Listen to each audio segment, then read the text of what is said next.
Bueno, creo que ya estamos, ¿verdad?, al aire. Muy buenas tardes. La Comisión Institucional de Seguridad Alimentaria y Nutricional es una comisión constituida por docentes e investigadores de diversas disciplinas de nuestra universidad, y en esta ocasión nos hemos dado a la tarea de desarrollar una serie de jornadas, las cuales tienen el objetivo de promover la reflexión sobre temas que buscan contribuir con la situación de la seguridad alimentaria y nutricional de los costarricenses y, bueno, y de las personas en general en tiempos de pandemia. Con esa idea, nuestra jornada del día de hoy se titula El suelo y el derecho humano a la alimentación y se constituye como nuestra 7ª jornada de reflexión, la cual, bueno, va a quedar disponible por acá por nuestro canal de YouTube, del Facebook, y también por el Facebook, disculpen, de la CISAN, que se llama Seguridad Alimentaria Nutricional. Entonces, para que puedan también compartir acerca de estas reflexiones. Y bueno, el día de hoy nos acompañan los siguientes invitados a quienes queremos agradecer por haber aceptado esta participación. Están con nosotros el doctor Carlos Enríquez, director del Centro de Investigaciones Agronómicas de la Universidad de Costa Rica y especialista en suelos. Bienvenido, don Carlos. También está con nosotros el doctor Marcos Filardi, quien es abogado de Derechos Humanos y Soberanía Alimentaria. Además, es integrante de la Cátedra Libre de Soberanía Alimentaria de la Escuela de Nutrición de la Universidad de Buenos Aires en Argentina y del Museo de Hambre. También participa de la Red de Abogados y Abogadas por la Soberanía Alimentaria, REDASA, y del Colectivo de Derechos Humanos Yopoy.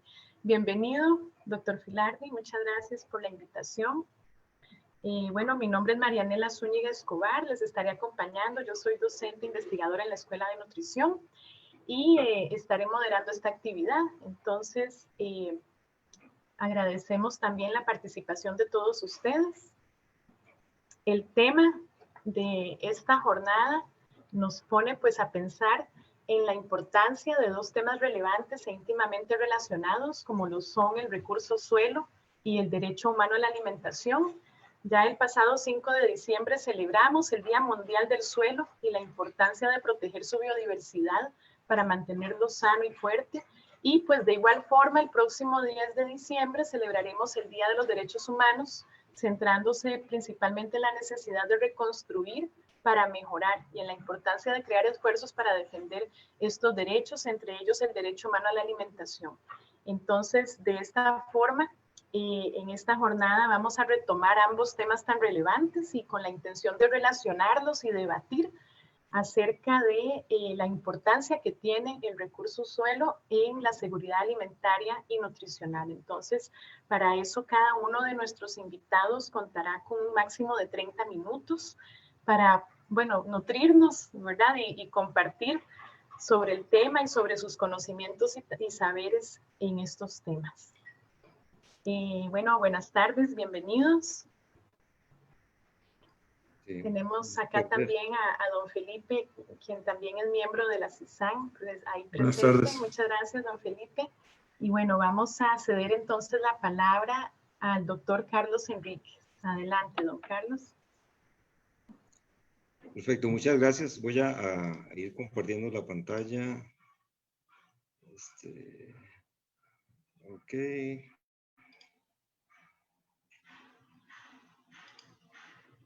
La tienen ahí. Está la pantalla abierta ahí. Bueno, buenas tardes nuevamente. Muchas gracias. Realmente me siento muy complacido, muy feliz. Y para mí es realmente un orgullo estar en esta reunión compartiendo con ustedes el día de hoy, específicamente un tema que toda mi vida me ha cautivado mucho, que es el recurso suelo. Y realmente contento de que en esta ocasión podamos ligar este recurso, conocer un poco más de este recurso y ligarlo a un aspecto tan importante como es la seguridad alimentaria y nutricional. El nombre de mi charla lo he denominado el recurso suelo dentro de una visión integral necesaria para el derecho humano para la alimentación.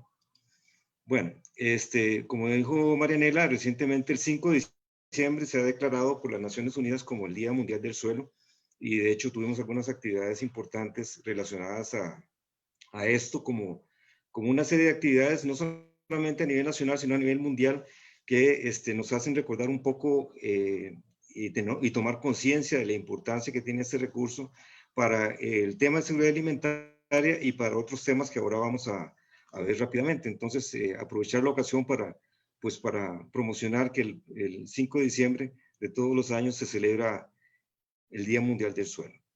Bueno, voy a comenzar la charla de hoy, compartir con ustedes un poco, comenzando con esta declaración, que bueno, es la Declaración Universal de los Derechos Humanos, en su artículo número 25, inciso 1, que se refiere y que indica que toda persona tiene derecho a un nivel de vida adecuado que le asegure, así como a su familia, obviamente estamos viviendo en un contexto, que asegure la salud, el bienestar y en especial la alimentación. Esto se enmarca también muy fuertemente en los Objetivos de Desarrollo Sostenible que creo que todos nosotros conocemos y con los cuales se nos ha hecho el marco de trabajo mucho con respecto a nuestras actividades cotidianas que realizamos el día a día. Y obviamente el tema de la seguridad alimentaria y nutricional pues está relacionado principalmente al objetivo número 2. Sin embargo, es claro y es obvio que este objetivo está concatenado, está ligado, está relacionado de una u otra manera con el resto que tenemos a disposición. Hay una fuerte relación con todos ellos. Bueno, hablemos un poco de conceptos para introducir luego el tema de suelos, que es al que me voy a referir más fuertemente en la charla. Cuando hablamos de seguridad alimentaria y nutricional, estamos hablando de la garantía de que las personas tengan acceso a alimentos saludables y nutritivos en todo momento. Pero esta garantía tenemos que tener claro que es indispensable para el buen estado de las personas en el desarrollo de sus capacidades cognitivas y de su capacidad para insertarse en la sociedad productivamente y obtener ingresos adecuados para una vida digna. Entonces veamos cómo el concepto es un poco más holístico, más grande, ¿verdad? Y que incluye otra serie de aspectos. Pues hago el anuncio, este año se ha liberado el informe del estado de la seguridad alimentaria y nutricional en el mundo, un documento que ha sacado pues, la FAO, principalmente la FAO, pero también ligado a otras entidades importantes como la Organización Mundial de la Salud y igualmente la UNICEF, etcétera. Entonces, este documento pues obviamente está a disposición de todos en la página de la FAO, de hecho. Y vean qué interesante los esfuerzos que se han hecho, ¿verdad? Tanto a nivel regional, por ejemplo, ese documento que habla de la seguridad alimentaria y nutricional, un enfoque integral a nivel de Centroamérica, ese documento salió en 2004. Este otro que habla acerca de la elaboración de una estrategia de asistencia técnica que la FAO va a brindar acerca del estado de la seguridad alimentaria y nutricional. Específicamente este fascículo es relacionado a Costa Rica. Y por último, tener claro que pues existe una política nacional de seguridad alimentaria y nutricional que va del 2011 al 2021. Todavía el próximo año está vigente esta política nacional de seguridad alimentaria que tiene nuestro país en este momento. Ok, bueno, hablemos de algunos esfuerzos rápidamente a nivel nacional. Bueno, hay una política como la acabamos de ver. Hay un plan nacional de salud que va del 2010 al 2021 y específicamente el tema de seguridad alimentaria y nutricional está relacionado, se mencionan los objetivos 2.3, 3.7, 5.1 y 6.3. Está creada la CEPAN, que es la Secretaría de la Política Nacional de Alimentación y Nutrición. La COSAN, que son una serie de consejos cantonales de seguridad alimentaria y nutricional que al menos están plasmados en documentos como buenas intenciones. Existe un frente parlamentario contra el hambre y la malnutrición en Costa Rica. Está la CISAN, bueno, que está organizando precisamente esta actividad que estamos el día de hoy participando, y otra serie de esfuerzos a nivel de diferentes instituciones relacionadas con el tema. Bueno, sabemos muy bien que cuando hablamos de seguridad alimentaria y nutricional, pues estamos fundamentándolos a partir de 4 dimensiones: la disponibilidad, la accesibilidad de alimentos, el consumo y la utilización biológica, perdón. Pero tengamos claro también de que la promoción de la seguridad alimentaria está, por así decirlo, relacionada a 2 aspectos más la seguridad humana como tal, pero también la seguridad ambiental. Y es aquí donde yo voy a aterrizar un poco en la parte del tema de hoy, que es la parte de suelos, ¿verdad? Que adicionalmente hay otro aspecto que tiene que ver con cómo empujamos, cómo sostenemos, cómo llevamos esta seguridad alimentaria y nutricional. Bueno, si nos fijamos en el informe del relator especial del Consejo de Derechos Humanos, en una resolución, en la 13.4, que habla sobre el derecho a la alimentación, habla de que la agricultura debe reorientarse fundamentalmente hacia modos de producción que sean socialmente justos, ¿verdad? Hay una parte social importante y más sostenibles desde el punto de vista del medio ambiente, ¿verdad? Entonces aquí empezamos a incluir ese otro tirante, ¿verdad? Que habla acerca de la seguridad ambiental, ¿verdad? Y la forma en que esto puede conseguirse. Y para garantizar este derecho es necesario que sea posible alimentarse directamente y aquí introducimos un aspecto importante de la tierra productiva, ¿verdad? Yo voy a hablar de suelos, tierra, bueno, hay un concepto ahí de qué es una cosa y otra, pero están intrínsecamente ligados. Cuando hablamos de tierra, usualmente hablamos más de un concepto de paisaje agrícola, un poco más general, y de suelo estamos hablando del recurso como tal. Bueno, habla de la tierra productiva y la adecuación de alimentos, ¿verdad? Ello implica que la disponibilidad y la accesibilidad y a la adecuación de alimentos va a estar relacionado a estos aspectos. Voy a pasarles rápidamente unas fotografías, ¿verdad? Este es una cosecha del cultivo de la papa. Tenemos los agricultores trabajando. Bueno, este es un río que pasa en un parque nacional. Este es en el Parque Nacional de Guayabo. Igual las esferas de la zona sur, el Parque Nacional de Guayabo nuevamente. Bueno, un agricultor cosechando cebolla en este caso. Una serie de cultivos en la zona de Cartago.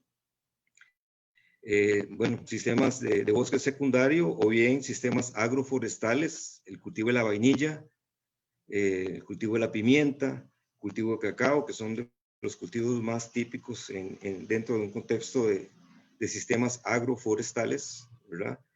Un paisaje en el lado de Juan Viñas, producción de la piña, banano, la parte de mango en la zona de Guanacaste. Y bueno, ahí tenemos un amigo en cultivo de la papaya, cultivo del arroz. Bueno, actividades que no son necesariamente productivas como tal, cultivo de la naranja. Bueno, una vista de la ciudad capital, el cultivo de la palma aceitera, sistemas de producción pecuaria, sistemas de café, producción de café, cultivo de la caña de azúcar. Ahí está un productor en la zona de Cartago preparando su cultivo y bueno, una vista de gente que le gusta estudiar más, es meterse en huecos de suelos y estudiar, ¿verdad? Y bueno, ¿qué es lo común? ¿Qué es lo que se repite? Lo que siempre está presente. Bueno, el recurso suelo, ¿verdad? Que es el tema que precisamente estamos desarrollando el día de hoy. Y bueno, el suelo es un recurso fundamental y necesario para los ecosistemas naturales y agrícolas del mundo. Y existe una relación muy estrecha entre lo que es el buen estado del ser humano a través de las civilizaciones y su relación con tener buenos suelos productivos. Eso es algo que se ha visto claramente. Bueno, el suelo pues obviamente mantiene una serie de funciones y obviamente la seguridad alimentaria y nutricional es una de ellas y tal vez la más importante, más tangible para nosotros, porque es la fuente de alimentos y de alimentos de calidad y adicionalmente de fibras y forrajes, ¿verdad? El suelo, pues a través de la historia ha estado feliz, ¿verdad? Por proveer esta función tan importante. Acordémonos que el 95% de los alimentos que consumimos provienen del suelo, ¿verdad? De ahí la gran importancia de este recurso para nosotros en el tema que estamos estudiando precisamente en este momento. Bueno, ahí tenemos de acuerdo al censo del 2014, el censo agropecuario del 2014, tenemos ahí más o menos la cantidad de hectáreas a nivel nacional, dependiendo del tipo de cultivo. Obviamente la cantidad de hectáreas de arroz pues es mayor que la de los otros cultivos. Sin embargo, y a pesar de ello, tenemos una, como vamos a ver en una figura más adelante, tenemos una muy fuerte dependencia todavía, a pesar de ello, de la parte de mercados externos. Y esos son los cultivos un poco más permanentes, como el café, la palma de aceite, la caña de azúcar, el banano y la piña, que están ocupando espacio en las áreas productivas agrícolas, agropecuarias. Bueno, ahí tenemos un diagrama, 4 figuras que nos muestran más o menos cuál ha sido el comportamiento histórico. Van a perdonar que no se ha actualizado a años más recientes, pero es básicamente como para mostrar un poco la tendencia de quiénes. Bueno, de esos 2 cultivos, en donde es clara la disminución a través de los años en cuanto a lo que ha sido la producción agrícola nuestra de ciertos cultivos y el incremento de otras, ¿verdad? Con respecto a esto. Bueno, esto provoca un tema que tiene que ver con algo más grande, que es la parte de mercadeo, comercialización, etcétera. Y obviamente el impacto que tiene sobre nuestros agricultores y nuestros productores en términos de su dedicación a la producción de estos cultivos, ¿verdad? Bueno, los que somos un poquito más grandes, nos acordamos de los famosos PL 480, ¿verdad? Que eran créditos muy baratos, que en vez de dinero, pues nos ofrecían maíz y otros granos básicos, y eso pues obviamente desfavoreció en cierta forma la producción de granos básicos en aquel momento. Bueno, lo cierto es que adicionalmente a la función que tiene el suelo muy clara y evidente acerca de lo que es la seguridad alimentaria, pues también el suelo, quiero aprovechar la ocasión para llevarles el mensaje que el suelo no solamente es esto, y de una u otra manera estas otras funciones están relacionadas directamente con la seguridad alimentaria, de una u otra manera. Por ejemplo, el suelo se constituye en un almacenamiento y provisión de agua. O sea, el agua que tomamos, mucha ha sido filtrada, ha pasado por el recurso suelo para llegar a las capas freáticas o las aguas subterráneas. También una cosa importantísima en este momento es que los científicos a través del mundo se han dado cuenta que efectivamente el suelo es un reservorio muy importante de carbono y está muy relacionado a lo que es el cambio climático, y el cambio climático está relacionado a la forma en que los cultivos se producen bajo ciertas condiciones de clima, ¿verdad? Valga la redundancia. Entonces vean que de una u otra manera, pues obviamente el suelo, como su capacidad de almacenamiento de carbono, se está convirtiendo también en un mitigador, ¿verdad? Que estamos tratando de recuperar en esto. Y obviamente el suelo pues participa en todo lo que ha sido la expansión urbana y tanto como plataforma como extracción de materiales. Una cosa súper importante, y este año es vital, se está recordando que en el suelo existe un componente importantísimo de biodiversidad que ha sido poco conocida hasta este momento, y que obviamente existe un recurso biogenético ahí muy importante. Y pues obviamente la producción de bioenergía, que es una de las alternativas para la cuestión de los hidrocarburos en este momento. Bueno, el suelo tiene muchas demandas, ¿verdad? Efectivamente, no solamente es alimento, sino también otra serie de componentes que vuelvo a insistir, que de una u otra manera caen sobre el tema de seguridad alimentaria. La FAO tiró esta infografía muy bonita, ¿verdad? Que habla de cerca de las diferentes funciones, que son básicamente un poco más en detalle de lo que acabamos les acabo de mostrar. Bueno, eso nos trae a un tema importante, es recordar los famosos servicios ecosistémicos, ¿verdad? Que existen. Eso se refieren a todos aquellos que hacen posible la vida humana. Es un poco egoísta en ese sentido, pero así es. Proporcionar alimentos nutritivos y agua limpia, regular enfermedades, el clima, la polinización, la formación de suelos, otros beneficios que no son tan tangibles, como lo son, por ejemplo, la parte recreativa, la parte cultural, la parte espiritual, ¿verdad? Y es cierto que no han recibido la atención adecuada de parte de las políticas. Bueno, tenemos esos cuatro tipos, ¿verdad? De servicios ecosistémicos: los servicios de abastecimiento, los servicios de regulación, los servicios de apoyo y los servicios culturales. Cada uno de ellos, en cierta forma, son de beneficio para todo el mundo en realidad, no solamente personas, sino también para los sistemas naturales. Y en este caso, la idea es que los sistemas agroproductivos, cuando estamos hablando de agricultura, agroproductivos también brinden estos servicios ecosistémicos también. Entonces, de ahí es donde empezamos a hablar el tema de que la agricultura debería ser más que un simple sistema de explotación, un sistema que permita la penetración del agua de lluvia, que la fijación de carbono, que permita que haya más abejas polinizando, etcétera.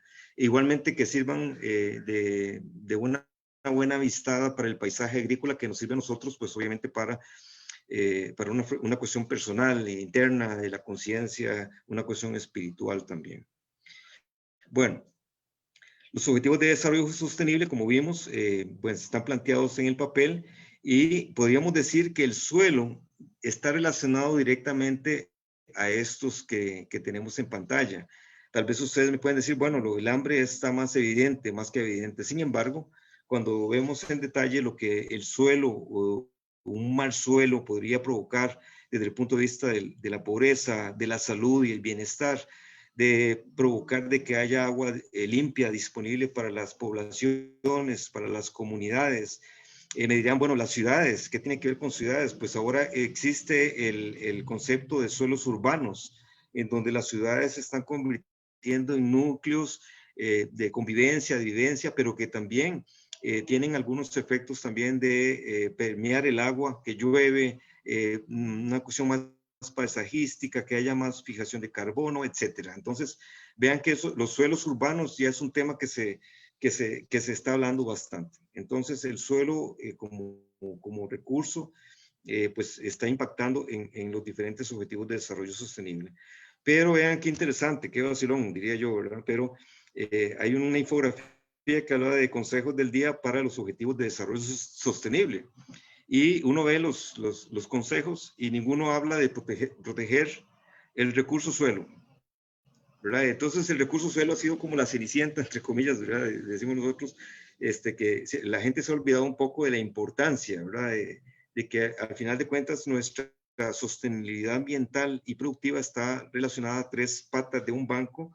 Está la parte del agua, la parte del aire y está la parte del suelo ahí, ¿verdad? Esa parte de ahí se nos ha olvidado un poquito la importancia que tiene, porque lo damos por un hecho que está ahí y que no le va a pasar nada, pero no, sí le va a pasar o puede estarle pasando, ¿verdad? Entonces, en resumen, podemos decir de que el suelo es un recurso fundamental para la producción de alimentos, para la producción de fibras, forrajes, es un reservorio de agua, producción de bioenergía, biodiversidad, conversión de sustancias de reciclaje, ¿verdad? La vida o microorganismos en el suelo provocan de que haya una conversión de sustancias, una transformación de sustancias, incluyéndonos a nosotros como seres humanos, ¿verdad? Etcétera. Y obviamente el suelo como un reservorio de carbono. Y bueno, el ciclo de carbono está muy relacionado al ecosistema que existe dentro del suelo, así como el agua, igualmente una parte muy importante. Lo que sí es cierto, entonces, ya vimos la cantidad de cosas positivas que provoca el suelo. Lo que sí es cierto es que hay un balance y nos preocupa un poco que a nivel mundial pues tenemos muchas áreas que están en seria amenaza. Los suelos están en una posición de mucha amenaza con respecto a lo que podría suceder a futuro. Por eso es que hablamos de manejo sostenible del suelo en este momento, porque a futuro nos estamos quedando sin el recurso suelo productivo, como decíamos anteriormente. Costa Rica, a pesar de ser un país tan pequeño, tiene una alta variabilidad de tipos de suelos diferentes, lo cual provoca bueno, es más difícil, ¿verdad? En el sentido de que tenemos diferentes tipos de suelos y los manejos son disímiles también, y el reto para el manejo de ellos es grande también. Y bueno, esta es una lámina que presenta las 10, el top 10, ¿verdad? Las 10 más importantes amenazas que tiene el recurso suelo. Y estamos hablando obviamente de la erosión, que es la pérdida completamente del suelo, ¿verdad? Por tanto por agua, que es el principal fenómeno nuestro, sin embargo, por el viento, que podría ser el otro fenómeno que podría arrastrar el suelo.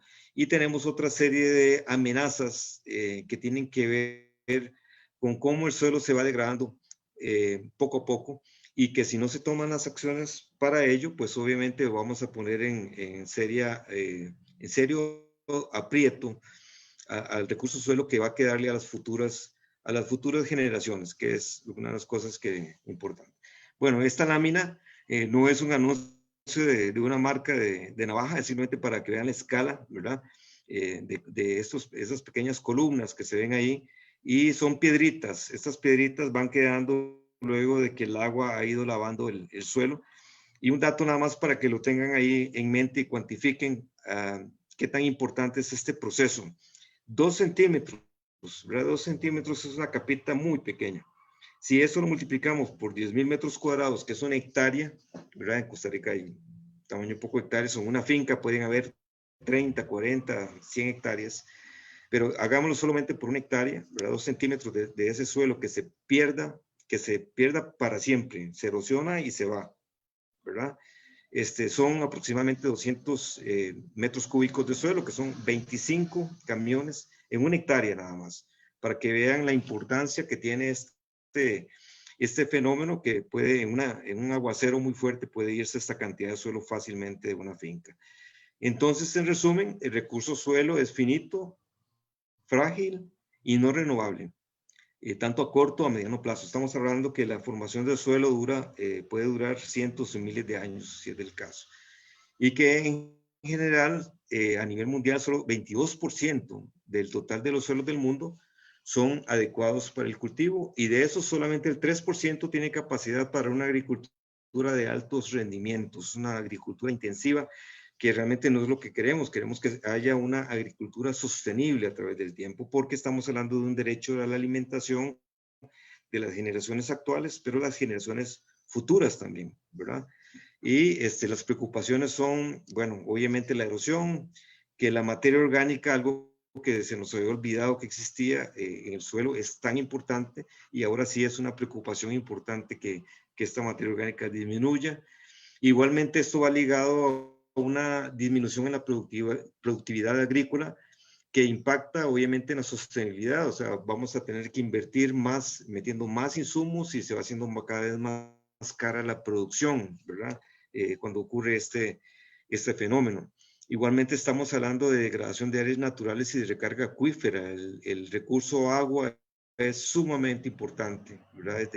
De mucha importancia para nosotros, y hay que ponerle atención con respecto a su relación con el recurso suelo. Y el otro tema importante es la salud del suelo, ¿verdad?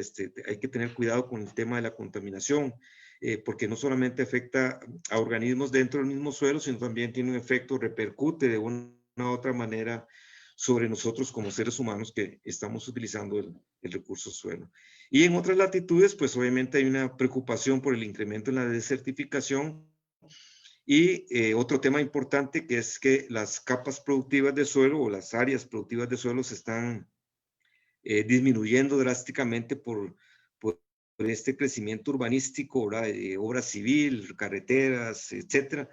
Y precisamente cuando hablamos de suelos urbanos, parte de ese tema es tratar de recuperar un poco dentro de los espacios que han sido cubiertos por pavimento, tratar de recuperar un poco esas áreas y empezar a brindar servicios ecosistémicos de esas pequeñas áreas de parque, esas pequeñas áreas de acera, que haya árboles, que haya vegetación, que haya vida en esos suelos urbanos. Esa es parte del tema, tratar de recuperar un poco este mal necesario que hemos venido haciendo con respecto al pavimento y el concreto. Bueno, lo cierto es que el sector productivo, pues, es el que está más relacionado y tal vez más comúnmente conocen lo que es el suelo para ellos. Sin embargo, desde el punto de vista urbano, pues obviamente tenemos que recuperar esta visión, ¿verdad? Hablamos de manejo sostenible, y obviamente cuando hablamos de manejo sostenible son las pautas que necesitamos hacer para mantener ese suelo o recuperarlo, ¿verdad? Estamos hablando de disminuir la erosión, meter un poco más de carbono dentro del suelo. Aquí entra en juego un proyecto grande que se llama RecSoil, que es recarbonizar el suelo, y que está muy ligado a los planes de descarbonización que tenemos en este momento.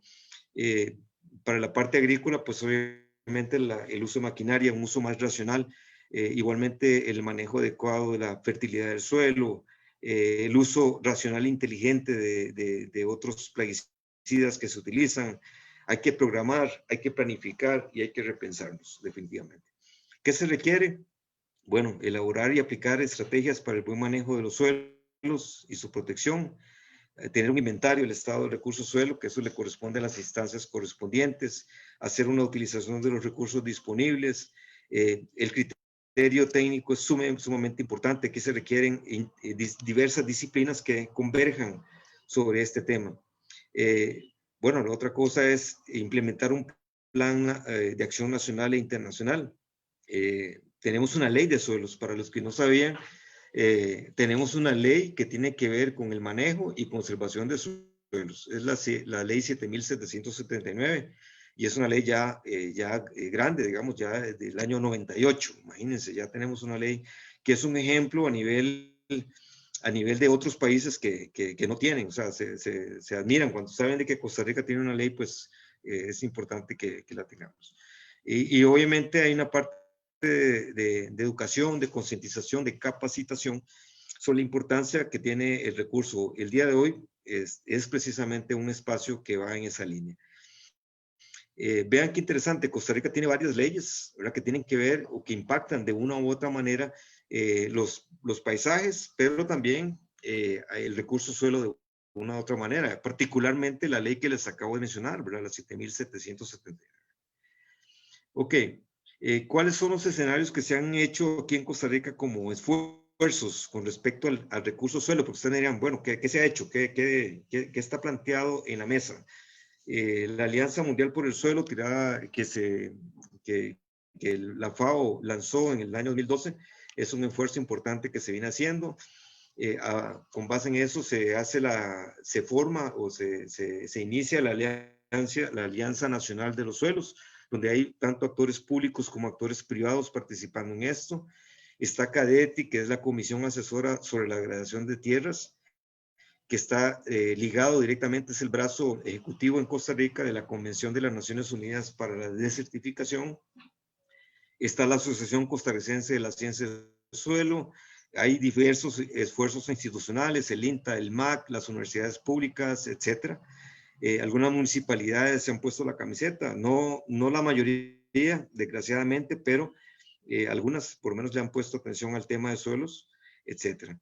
Entonces, aquí tenemos un problema de degradación importante en donde es vital de que los diferentes actores de la sociedad tengamos claro de que el recurso suelo es muy importante por todos sus servicios ecosistémicos, y sobre el tema que estamos hablando el día de hoy, particularmente es vital, ¿verdad? Es vital.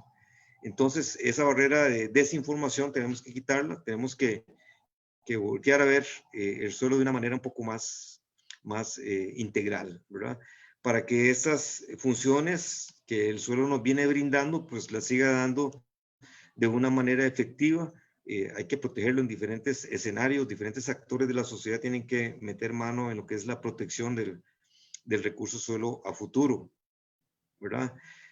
Bueno, como conclusiones, para ir cerrando esta participación mía, la participación de cada uno de todos nosotros, todas y todos nosotros, es fundamental para llevar a cabo un buen término el objetivo de protección del suelo. Y uno de los mensajes que hacemos es que el suelo debe estar en nuestros afectos. Tenemos que recuperar ese ligamen que tenemos con nuestro suelo en diferentes niveles, ¿verdad? Y pues obviamente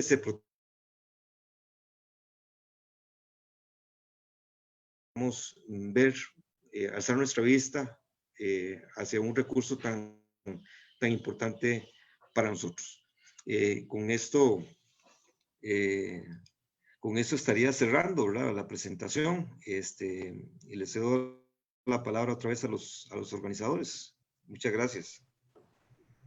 Muchas gracias, don Carlos, por tan importante exposición. Vamos a pasar ahora con el doctor Filardi para darle también sus 30 minutos de exposición. Adelante.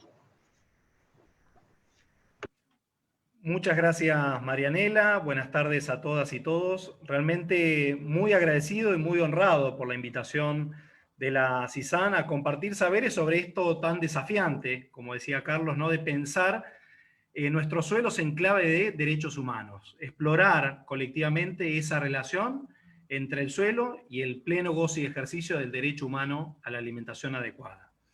Y bien señalaba Carlos en su presentación que el derecho humano a la alimentación adecuada fue reconocido ni más ni menos que en el año 48, en la Declaración Universal de Derechos Humanos. Y sin embargo, tal como decía Carlos respecto del suelo, el derecho a la alimentación, a pesar de estar reconocido en ese y otros instrumentos que vamos a ver luego, durante mucho tiempo estuvo olvidado, estuvo ahí como un convidado de piedra al cual no se le prestó tanta atención, ¿no? Y eso cambió centralmente en el año 96. Fíjense, 1948, Declaración Universal de Derechos Humanos, 1966 se adoptan los pactos internacionales de derechos humanos, el Pacto Internacional de Derechos Civiles y Políticos, y sobre todo el Pacto Internacional de Derechos Económicos, Sociales y Culturales, que en su artículo 11 reconoce también el derecho a un nivel de vida adecuado para sí, que incluye a la alimentación, que entró en vigencia en el año 76 y recién en el 96 es donde empieza a hablarse con más claridad, con más fuerza del derecho a la alimentación adecuada. Ahí, en primer lugar, quisiera como señalar desde qué lugar queremos explorar esta relación, porque no es lo mismo hablar de seguridad alimentaria nutricional que hablar de derecho humano a la alimentación adecuada, que de hablar de objetivos de desarrollo sostenible, como decía Carlos. Porque justamente en el año 96, en esa cumbre mundial de la alimentación, que tuvo lugar en Roma, que ustedes recordarán, es donde se entrecruzaron por primera vez tres nociones distintas: la noción de seguridad alimentaria y nutricional, la noción de derecho humano a la alimentación y la noción de soberanía alimentaria, introducida sobre todo por la vía campesina.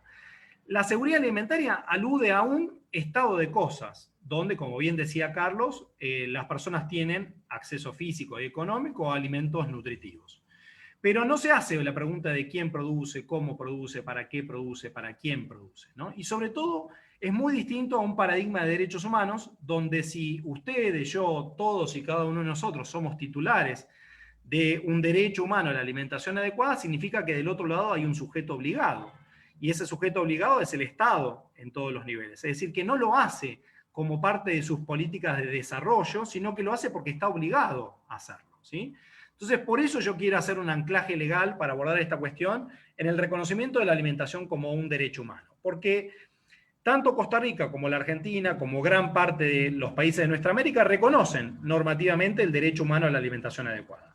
El derecho humano a la alimentación adecuada está reconocido, como bien señalaba Carlos, en la Declaración Universal de Derechos Humanos, en el Pacto Internacional de Derechos Económicos, Sociales y Culturales de las Naciones Unidas, en la Convención de las Naciones Unidas sobre los Derechos del Niño, en la Convención de las Naciones Unidas para la eliminación de todas las formas de discriminación contra la mujer, en la Convención de las Naciones Unidas para la eliminación de todas las formas de discriminación racial, en la Convención Americana sobre Derechos Humanos, de manera implícita, primero, según la jurisprudencia de la Corte Interamericana, bajo una interpretación amplia del derecho humano a la vida. El derecho humano a la vida comprende no solamente el derecho a no ser privado arbitrariamente de la vida, sino el derecho a tener condiciones de existencia digna, y como bien señaló la Corte Interamericana, que tiene su sede justamente en Costa Rica, eso comprende el derecho a tener acceso a una alimentación adecuada.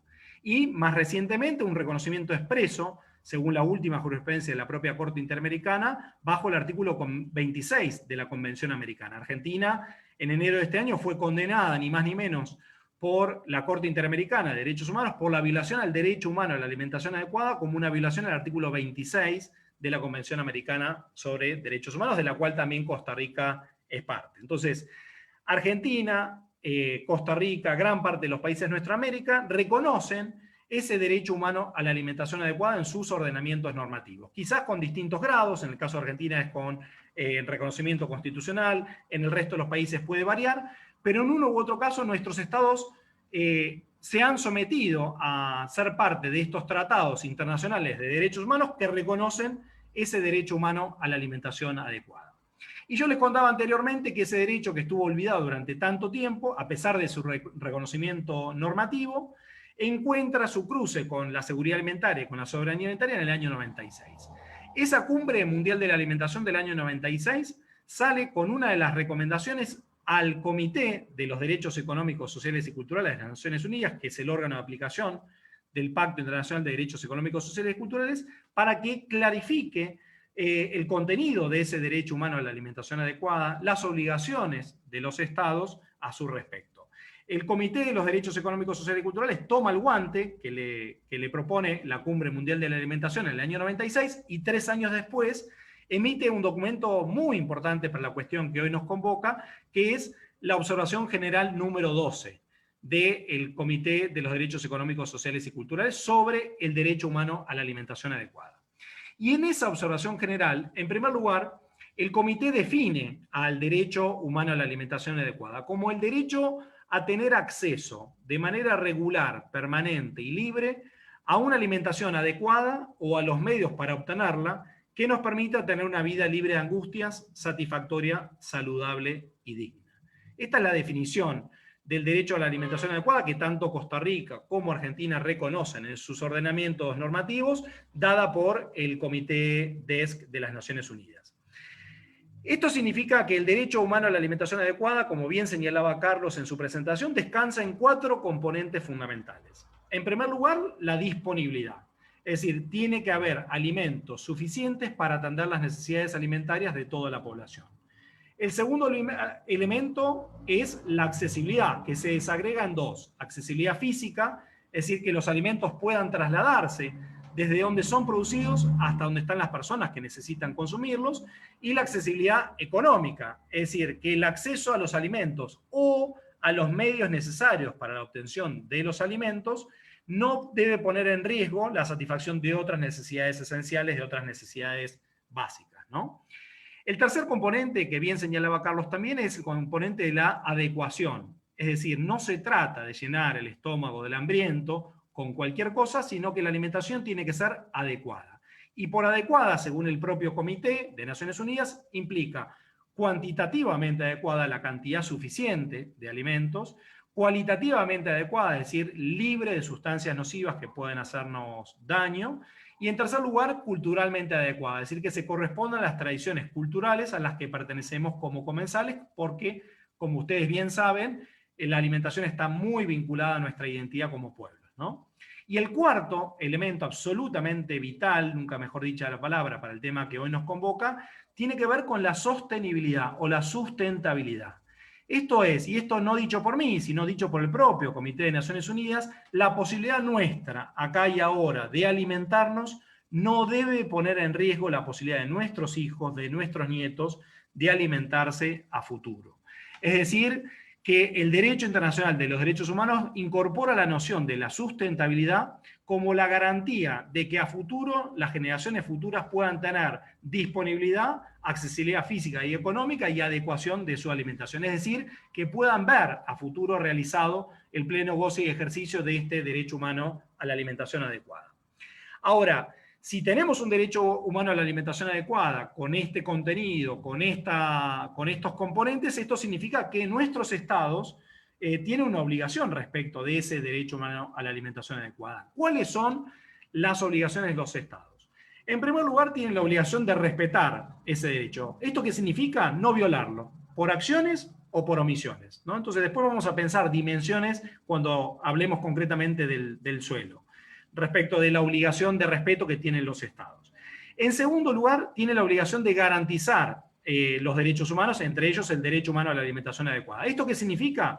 Prevenir que ese derecho se viole, incluso por actores privados, es decir, no solamente el Estado debe abstenerse de violar directamente a través de sus agentes, sino también interferir para que actores privados no violen ese derecho humano a la alimentación adecuada, prevenir que se viole, y si se viola, investigar esas violaciones, sancionar a los responsables y ordenar una reparación adecuada por las violaciones a ese derecho humano.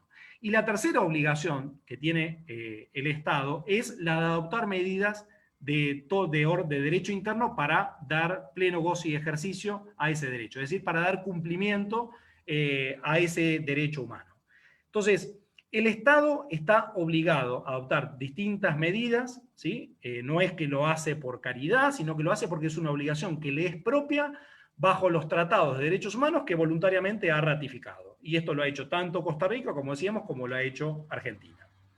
Ahora bien, ¿cuál es la relación con el tema que hoy nos convoca? Con la relación con el suelo. Bueno, como bien señalaba Carlos, si desagregamos los componentes del derecho a la alimentación, vemos que el suelo cumple un papel vital, absolutamente esencial, en todos y cada uno de esos componentes, en la disponibilidad de los alimentos, en la accesibilidad física y económica, en la adecuación y en la sustentabilidad de la alimentación para toda la población.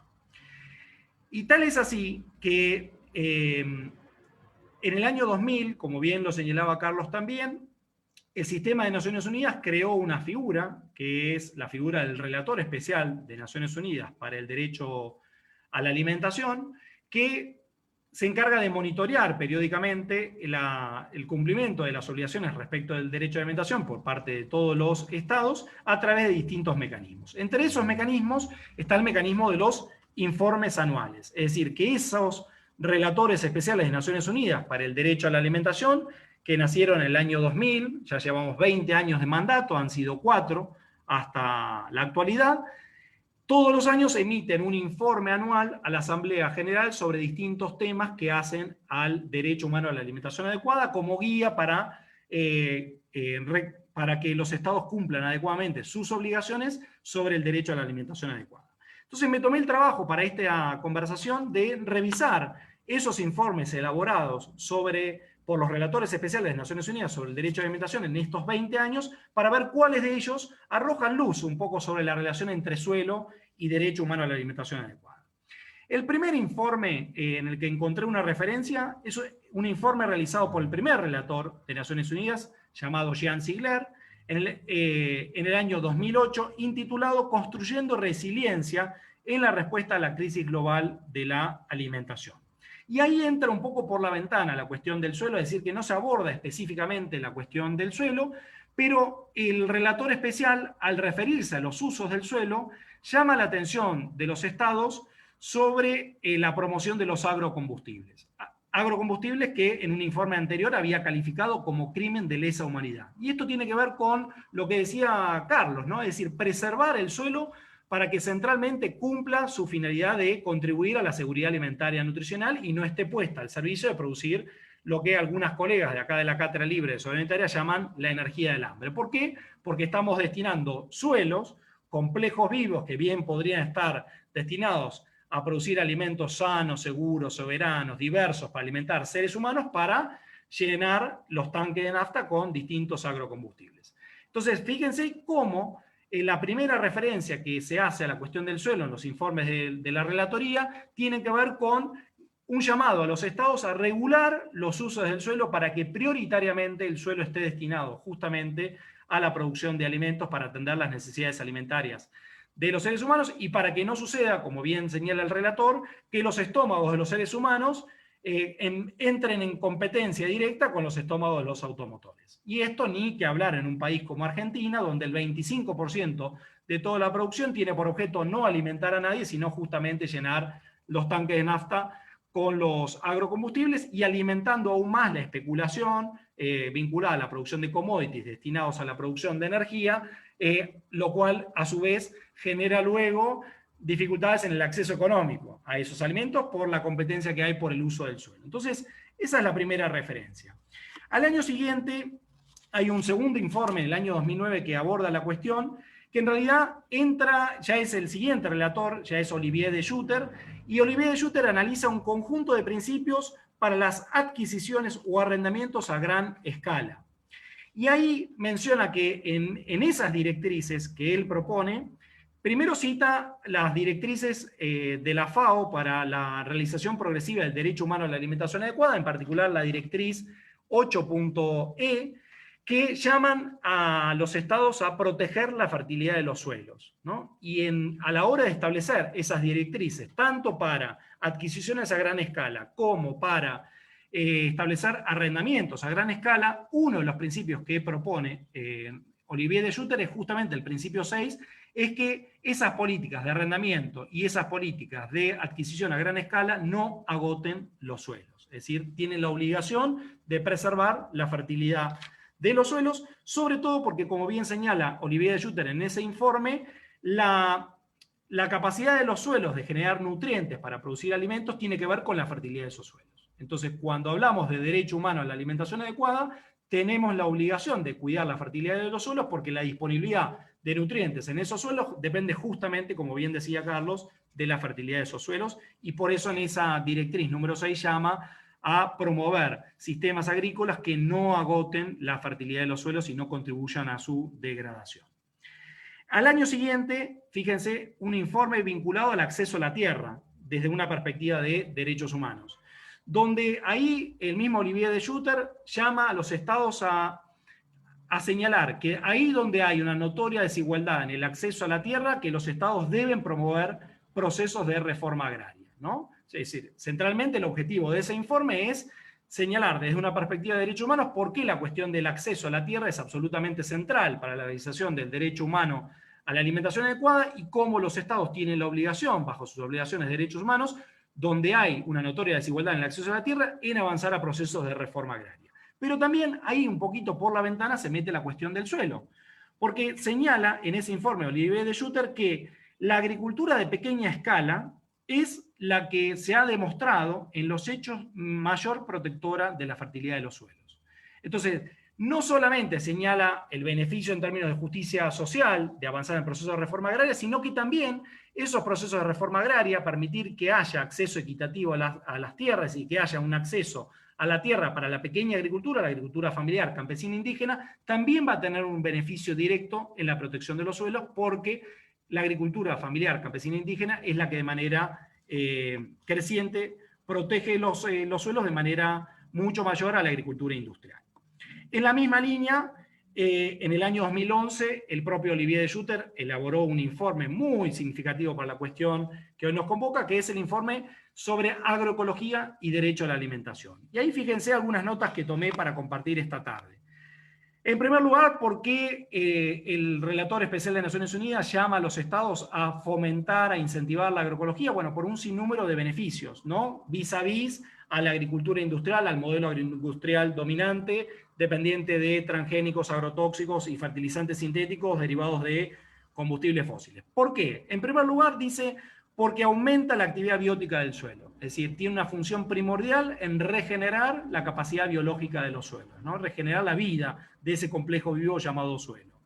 En segundo lugar, llama a establecer sistemas de rotación entre agricultura y ganadería justamente para que la ganadería, en un círculo virtuoso de chacra mixta, le devuelva fertilidad a través de los microorganismos al suelo, ¿no? Fíjense cuán importante esto que señala el relator en un país como Argentina, que era caracterizado a nivel global por su ganadería a pasto, ¿no? Por sus pastizales naturales e implantados, que dio lugar a toda la ganadería que nos caracterizaba, y que luego, fruto de la sojización, nos ocurrió mejor cosa que hacer agricultura tras agricultura, ¿no? Entonces, encerramos a las vacas en los feedlots, en los engordes a corral, generando contaminación en esos sistemas de producción a gran escala, y encima perdimos los ciclos virtuosos de regeneración de la fertilidad de los suelos a través de la chacra mixta que solíamos tener.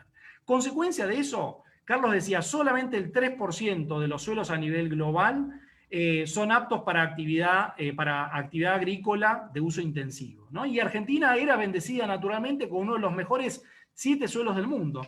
Y sin embargo, después de 24 años de agronegocio transgénico, de sojización en la pampa húmeda, el propio Instituto Nacional de Tecnología Agropecuaria, el INTA argentino, demostró que hemos asistido a una pérdida de fertilidad en los suelos de hasta el 50% en la pampa húmeda. Es decir, un verdadero sacrilegio por hacer estos ciclos de agricultura tras agricultura, perdiendo el ciclaje de nutrientes propio de la chacra mixta. Y pretendiendo muy ingenuamente recomponer esa fertilidad perdida a partir de la inyección a gran escala de fertilizantes sintéticos derivados de combustibles fósiles, que han aumentado en estos 24 años un 1500% el uso en el agro argentino. El tercer componente que señala Olivier de Schutter en ese informe sobre agroecología y derecho a alimentación tiene que ver con recuperar la salud del suelo para resolver el problema de los fertilizantes. Es decir, se hace cargo del problema que genera una de las patas del modelo agroindustrial, que es recurrir, como decíamos anteriormente, a estos fertilizantes sintéticos derivados de combustibles fósiles, ¿no? Entonces, que justamente la promoción, el fomento de la agroecología viene también a resolver el problema que genera el uso de los fertilizantes, ¿no? Esto lo digo en un momento en que el Río de la Plata, el río de mayor cuenca en Argentina, ha estado hace 2 semanas absolutamente verde, fruto de la eutrofización derivada de el drenaje de esos fertilizantes sintéticos a los distintos cursos de agua. Y el cuarto y último elemento que destaca Olivier Schutter en ese informe, que bien señaló Carlos también, la capacidad de la agroecología de mitigar el cambio climático por el aumento de los sumiderios de carbono de la materia orgánica del suelo, ¿no? Es decir, justamente la agroecología viene a enfriar el planeta, ¿no? Nos permite secuestrar el carbono, y esto en un contexto de crisis climática como la que estamos viviendo es absolutamente central como servicio ecosistémico. En el año 2014 hay un siguiente informe del relator especial, que sigue siendo Olivier Schutter, que se llama, es el informe final que él hace como relator especial a la Asamblea General, que se llama Potencial Transformador del Derecho a la Alimentación. Y ahí señala justamente cómo la agricultura industrial, dependiente de transgénicos, de agrotóxicos y de fertilizantes sintéticos, contribuyó muy significativamente a la creciente degradación de los suelos, a la pérdida de fertilidad de los suelos y a la erosión de los suelos, y por el contrario, hace en su informe final a la Asamblea un llamado a los estados a fomentar, a incentivar a través de las políticas públicas la agroecología por los beneficios que señalábamos anteriormente. Ya en el 2015 tenemos una nueva relatora de Naciones Unidas para el Derecho a la Alimentación, que es Hilal Elber, y ella elabora un primer informe intitulado Cambio Climático y Derecho a la Alimentación, donde por un lado retoma lo que venía diciendo Jean Ziegler sobre los agrocombustibles y dice, ojo con la promoción de los agrocombustibles por la presión que genera sobre los cambios del suelo vinculados al derecho a la alimentación, y además desmitifica esto de que sea una energía limpia, una energía verde, porque la intensificación requerida para la producción de agrocombustibles a gran escala no permite justamente que cierre la ecuación en términos de ahorro de las emisiones que podría llegar a generar. Y al mismo tiempo señala cómo los campesinos y los pueblos originarios, en sus prácticas de agricultura sostenidas en distintos territorios a lo largo del tiempo, han sabido recuperar la materia orgánica del suelo. Y ahí cita un sinnúmero de experiencias en distintos lugares del mundo de, efectivamente, recuperando esta idea que también había señalado Jean Ziegler, de que garantizar el acceso a la tierra, a la agricultura familiar, campesina, indígena, a los pueblos originarios, es también una contribución significativa para recuperar la fertilidad de los suelos. Y por último, señala que en un contexto de cambio climático, como venían señalando también los relatores previos, es absolutamente vital, urgente, necesario promover la agroecología para enfriar al planeta y también para recuperar la fertilidad perdida de los suelos. En el 2015 también, la misma Hilal Elber realiza otro informe llamado Género y Derecho a la Alimentación, donde ella ahí destaca particularmente el rol que las mujeres han tenido históricamente en la conservación de los suelos, ¿no? Es decir, es un informe donde destaca desde una perspectiva de género los sistemas alimentarios, y ahí ilumina sobre el rol central que las mujeres en esta aventura colectiva llamada agricultura han tenido justamente en la preservación de los suelos. Y finalmente, en el año 2017, la relatora especial de Naciones Unidas, Hilal Elber, junto con el relator de las Naciones Unidas para la gestión y eliminación ecológicamente racional de las sustancias y desechos peligrosos de Naciones Unidas, realizaron un informe sobre plaguicidas y derecho a la alimentación. Y ahí señalaron que el uso intensivo de agrotóxicos, esto es una realidad muy concreta tanto en Costa Rica como Argentina. Argentina tiene el triste privilegio de ser el país que más agrotóxicos por persona por año usa en el mundo, con una media de 525 millones de litros de agrotóxicos al año.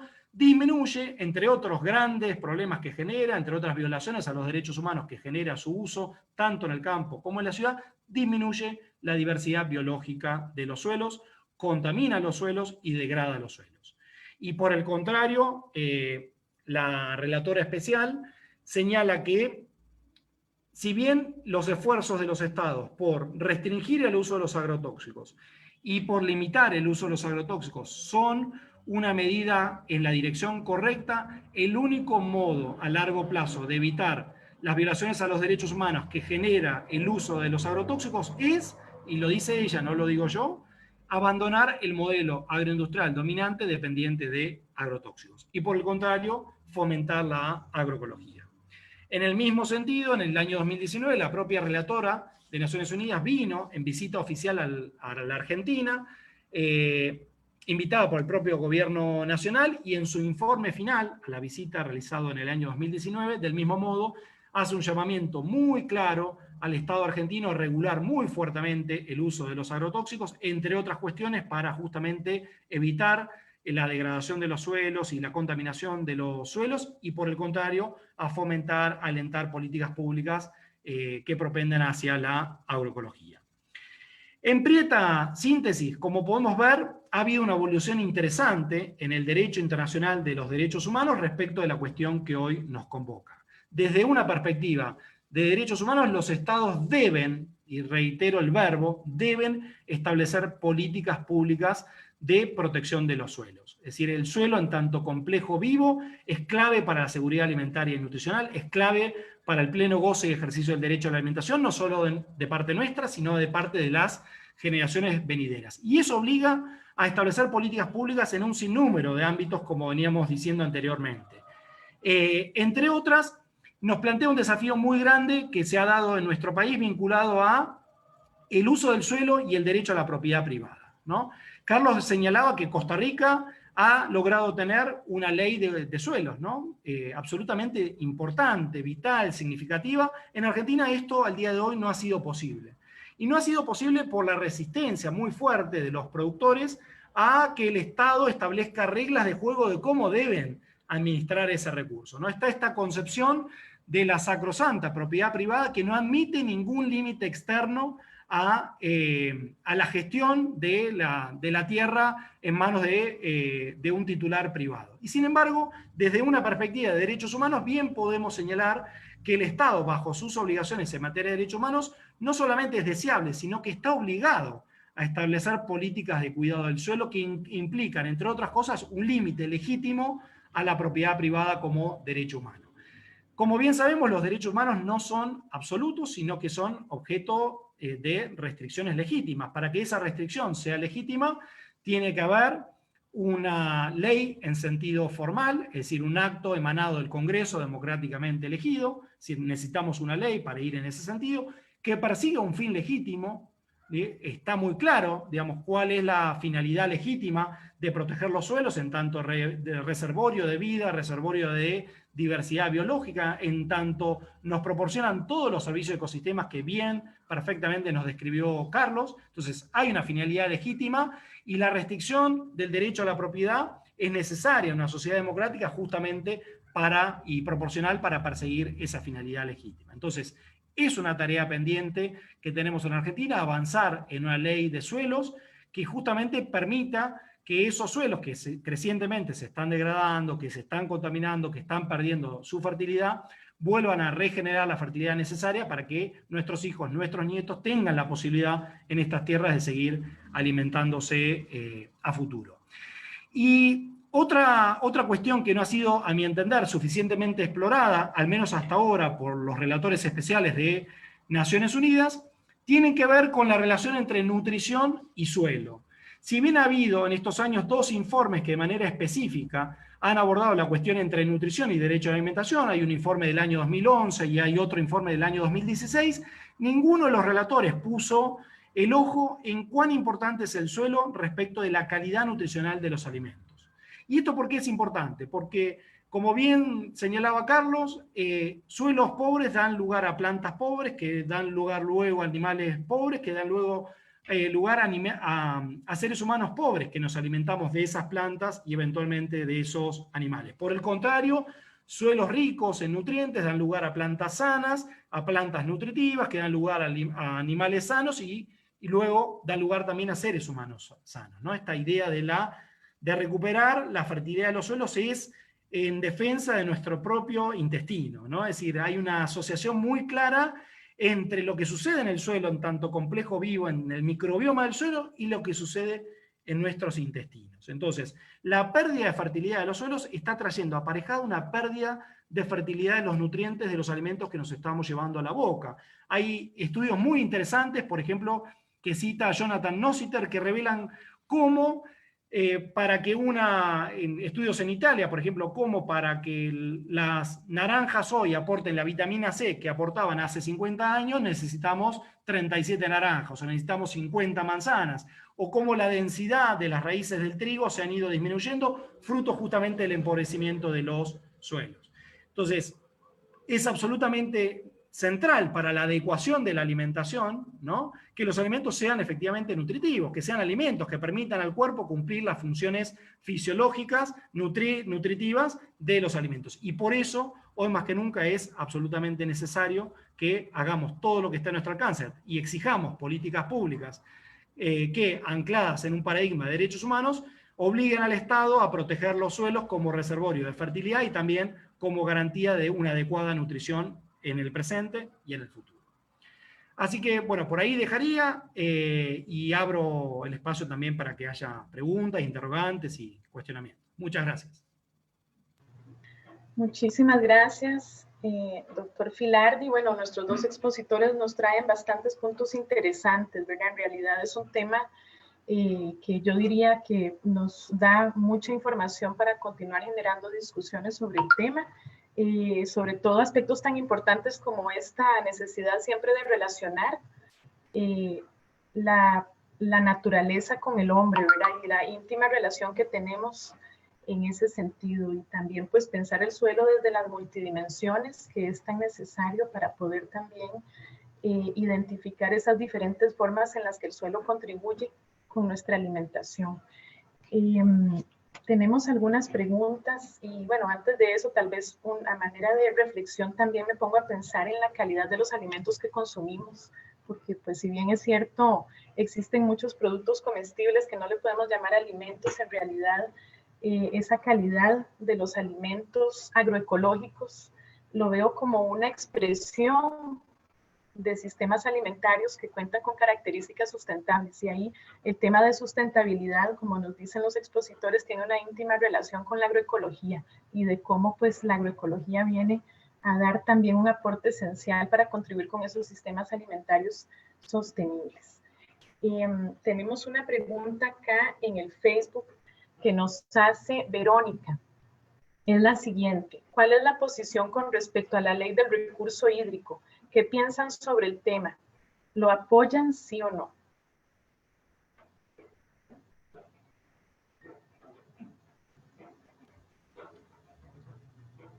Entiendo que es una pregunta de algo que se está discutiendo en Costa Rica, ¿no? Así que se la voy a dar a Carlos porque la verdad que no estoy en condiciones de responder.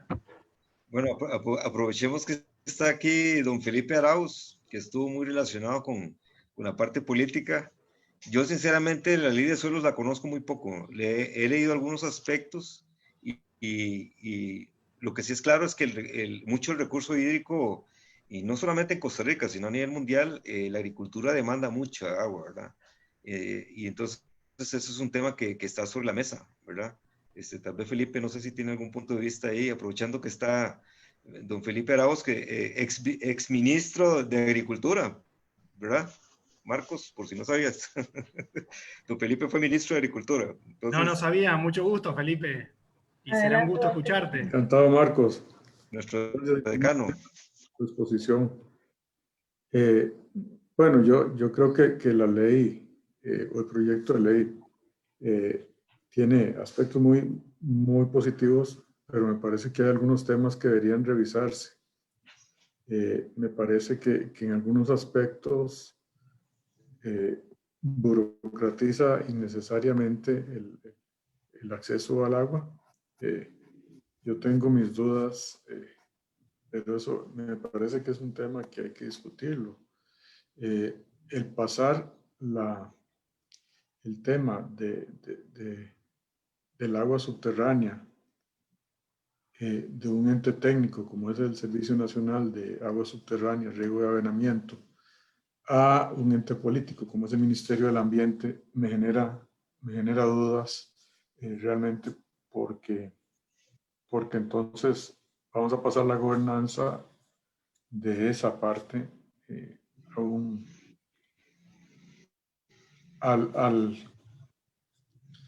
vaivén de las políticas de turno, y eso a mí me parece peligroso.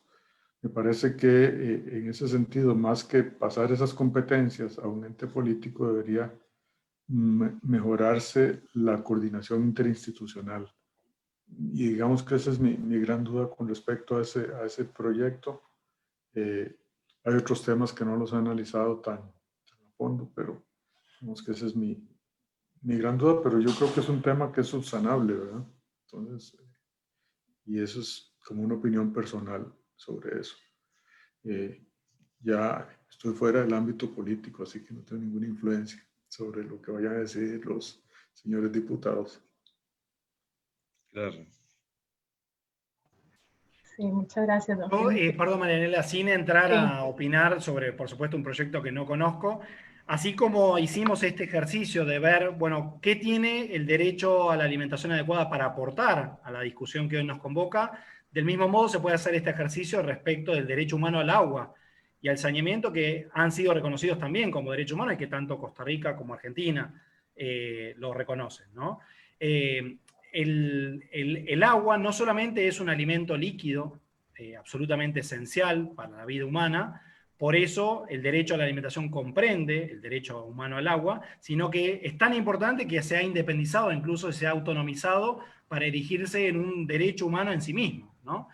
Y ni que hablar si hablamos de una perspectiva de soberanía alimentaria, donde ahí el paradigma de la soberanía alimentaria nos invita a pensar en el agua no solamente como un derecho humano que el Estado debe garantizar, sino también como un bien común, ¿no? Puesto prioritariamente al servicio de la producción de alimentos sanos, seguros y soberanos, ¿no? O sea, la misma discusión que podemos tener respecto del bien común suelo, la podemos tener con otros alcances respecto del agua. Hasta ahí aporto porque no quiero entrar en características muy particulares del proyecto. Muchas gracias. Bueno, tal vez algo importante también, creo que está sonando acá en la computadora. También algo interesante, ¿verdad?, que se ha discutido a través de sus exposiciones ha sido esta finalidad que tiene los sistemas de producción o la agricultura en sí, ¿verdad?, la finalidad y la forma en cómo esa finalidad tiene que ver con la alimentación, con el derecho humano a la alimentación, o si en realidad, digamos, los fines para los cuales se está realizando las formas de hacer la agricultura están beneficiando pues otras formas de uso, ¿verdad? Y en este tema yo pienso que, como dijo don Carlos, es muy importante retomar también la forma en cómo la agricultura permite también esa fijación del suelo, esas formas de agricultura en que también se reafirma, ¿verdad?, de los procesos que aseguran la polinización o que favorecen también la fertilidad de los suelos. Y ahí, digamos, podemos también traer a colación, cuando hablamos de derecho humano a la alimentación, pues siempre pensar entonces de dónde viene ese alimento, cómo se produce ese alimento, quién produce ese alimento, que son aspectos claves que el doctor Filardi nos trae también en su exposición y que nos hacen también recordar el porqué de esa lucha de la soberanía alimentaria en relación con los alimentos y cómo es que se están produciendo en este sistema dominante que tenemos actualmente, ¿verdad? Y que en realidad, pues, la finalidad de esa agricultura es justamente proporcionarnos alimentos saludables, alimentos sanos. Entonces, desde ahí yo creo que, bueno, es necesario, ¿verdad?, esa discusión siempre que hablamos de alimentación, hacer también ese recordatorio sobre el origen del alimento, que nos hace definitivamente tener un contacto directo con ese suelo y ese lugar en donde son producidos los alimentos. Y que pues también no solamente hablar de la ruralidad, sino también del uso del suelo en el contexto urbano. Me parece también que la profesora Marcela tiene una pregunta. Sí, bueno, me llama la atención también, de acuerdo a algunos comentarios de personas que están siguiendo la transmisión, que, bueno, don Carlos estaba apuntando que nos hace falta o nos ha hecho falta mayor profundidad para entender la importancia del suelo y el papel que el suelo juega ¿verdad? En el ecosistema, en nuestra salud, en nuestra vida en general. Pero también me parece que de repente ha habido una forma de ver el derecho humano a la alimentación también un poco sesgado en el sentido de que se piensa en el derecho humano a la alimentación como aquella obligación del Estado de dar alimento, ¿verdad? Entonces, es muy interesante la intervención que ambos han tenido, porque me parece que amplía, ¿verdad? Es decir, que refleja esa visión mucho más amplia de estos dos elementos que estamos hoy juntando, ¿verdad? En esta conversación y que además de eso, bueno, sumando al tema del agua, ¿verdad? Nos hace ver todavía más esa integralidad que hay en este fenómeno que nos trae, ¿verdad? Que es la parte alimentaria y nutricional de las poblaciones. No sé si quisieran ampliar un poquito, porque me parece que es interesante también cómo a veces hemos vivido pensando cosas que tenemos que ir cambiando, ¿verdad? Que nos pone sobre todo situaciones como esta de la pandemia, como el cambio climático, nos pone en la necesidad de dar pasos y avanzar en concepciones y en comprensiones también. Sí, bueno, me gustaría aportar, Marcela, yo creo que uno de los paradigmas mentales, diría yo, digamos, que esta pandemia en cierta forma nos ha ayudado a comprender es que estamos en un colectivo, ¿verdad? Y ese colectivo es humano, pero también ambiental. O sea, en ese sentido, estamos viviendo dentro de un área que se llama planeta Tierra, dentro de una burbuja en realidad, ¿verdad? En donde todos estamos interconectados de una u otra manera, ¿verdad? Vean qué interesantes esas teorías ahora que también, esa teoría que salió también, que la parte de los microorganismos dentro de nosotros también tienen injerencia en la salud nuestra y en otro montón de cosas, y cómo lo que comemos y lo que respiramos y lo que tomamos afecta a ese bioma dentro de nosotros mismos, ¿verdad? Entonces, al final de cuentas, hay una interconexión. Entonces, yo creo que ese paradigma de que los individuos estamos como individuos y cada uno con su vida propia y no hay interacción, eso es, ya quedó claro de que todo está interconectado, y cualquier cosa que le sucede a unos cuantos metros de nosotros, pues nos va a afectar de una u otra manera. En este caso, el recurso suelo, volviendo al tema, pues efectivamente había sido un recurso que se había olvidado. Y volviendo al tema del agua, resulta que los lugares de captación, de captación acuífera, hay que protegerlos, ¿verdad? Y se nos ha olvidado y se ha ido urbanizando esas áreas, y se nos ha olvidado de que el agua tiene que ser captada por alguna área y tiene que pasar por el suelo, y que esas áreas tienen que estar protegidas. Y eso impacta directamente al recurso hídrico, que es un tema súper importantísimo, ¿verdad? Como decía Marcos, definitivamente casi que habría que hacer otra jornada de reflexión en donde el recurso agua también se ponga sobre la mesa, se discuta, y al final de cuentas empecemos también a relacionar esas suelo, agua, aire, etcétera, ¿verdad? Y los modelos de producción, digamos, cuando hablamos de disponibilidad, de acceso, de consumo, de utilización biológica, que son lo que sostiene los criterios de seguridad alimentaria y nutricional, resulta que esos criterios también están relacionados a otros aspectos un poquito más allá: tenencia de la tierra, políticas, comercialización, mercadeo, canales de información, de que hay productos orgánicos en el mercado disponibles, que no lo hay, etcétera. O sea, es complejo, ¿verdad? Es complejo, y particularmente cuando hablamos de uno de los temas que es seguridad alimentaria y nutricional, diría yo, ¿verdad? Sí, agrego al tiempo que coincido absolutamente con lo que señala Carlos. La oportunidad en este contexto de pandemia inaudita, ¿no?, en la historia de nuestra humanidad compartida que estamos viviendo, para repensar nuestros sistemas alimentarios. Hoy aportamos una nueva línea de argumentos, ¿no? Poner el ojo en el suelo, ¿no? Poner el ojo en el suelo tiene mucho que ver con los derechos humanos, porque lo que pasa en el suelo repercute en nuestra vida, ¿no? Todo está relacionado con todo, y por eso, desde un enfoque de soberanía alimentaria, una invitación a tejer otra relación con la naturaleza muy distinta a la que hemos tejido hasta ahora, ¿no? En vez de una relación extractiva, procuramos extraer todo lo posible en el menor tiempo posible, digamos, caer en la cuenta de que somos parte de esa trama de la vida, y esa agresión a la naturaleza que hacemos, al final de cuentas, es una agresión a nosotros mismos, ¿no?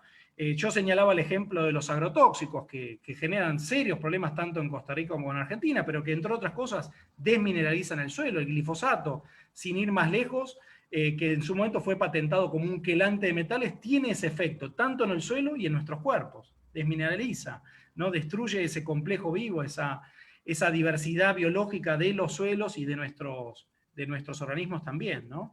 Entonces, hoy más que nunca, reclamar políticas públicas que propendan a la soberanía alimentaria, ¿no? Otra razón más para reclamar soberanía alimentaria, para salirnos de estos sistemas agroindustriales dominantes en nuestros territorios, tanto en Costa Rica, que priorizan el uso del suelo para la producción de unos pocos commodities destinados a la exportación, que ya sabemos además generan ganancias para pocos, ¿no? Entonces, recuperar, como plantea la soberanía alimentaria, que la finalidad esencial de todo sistema agrícola, y diríamos hoy del uso del suelo, es prioritariamente producir alimentos sanos, seguros y soberanos para alimentar a los seres humanos. Porque si tuviéramos satisfecho eso, bueno, pensemos otra cosa, pero lo cierto es que tenemos 2.000 millones de personas en nuestra humanidad compartida que no tienen nada para llevarse a la boca, 2.500 millones de personas que padecen malnutrición en todas sus formas, y 2.500 millones de personas que padecen sobrepeso y obesidad, que esconde carencias nutricionales, porque al final de cuentas no están teniendo acceso a verdaderos alimentos, sino que están llenos de estos ultraprocesados ricos en azúcar, grasas, que el modelo agroindustrial dominante pone en nuestras mesas, ¿no? Entonces, empezar a ver todas estas relaciones entre sí. Y centralmente también, Marcela, que creo que es un desafío tanto en Costa Rica como Argentina, nuestros países reconocen normativamente estos derechos, y sin embargo hay un bajo nivel de reconocimiento social y de apropiación social de la alimentación o del agua como derechos humanos.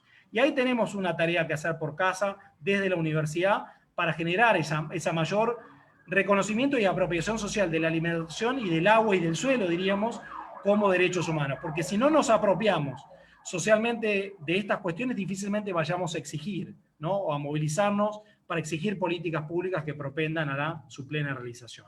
Entonces, no alcanza con el reconocimiento normativo, sino que es necesaria una mayor apropiación social para una mayor exigibilidad de políticas públicas que propendan justamente a la realización de estos derechos humanos.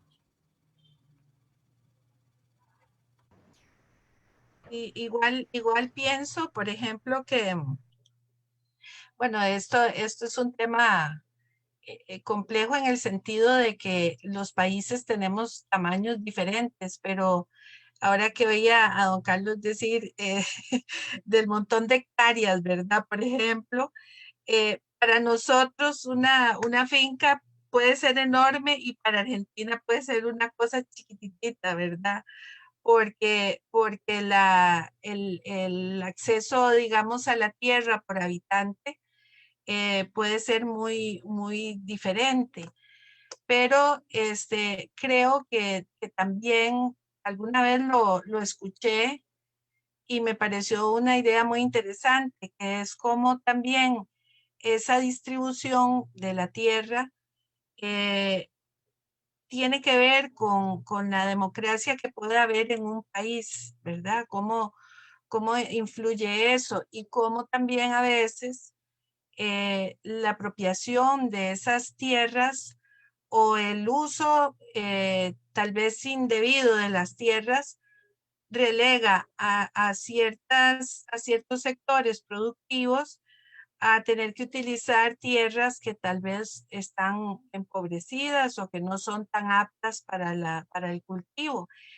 Y en eso me pongo a pensar aquí, por ejemplo, también cuando los cafetales que estaban asentados en tierras muy ricas, que sabemos que son tierras muy ricas del Valle Central, se han ido destruyendo los cafetales y en cambio se han ido construyendo esas grandes urbanizaciones, como por ejemplo también ese uso del suelo nos está provocando, ese uso indebido del suelo nos está provocando tantos problemas, por ejemplo, de inundaciones o de otras cosas, ¿verdad?, que estamos viviendo, sobre todo con estas lluvias tan fuertes que estamos teniendo con el cambio climático. Y ahí aprendí una valoración que yo no tenía. Yo siempre veía los cafetales y, digamos, pensaba como en un poco el monocultivo.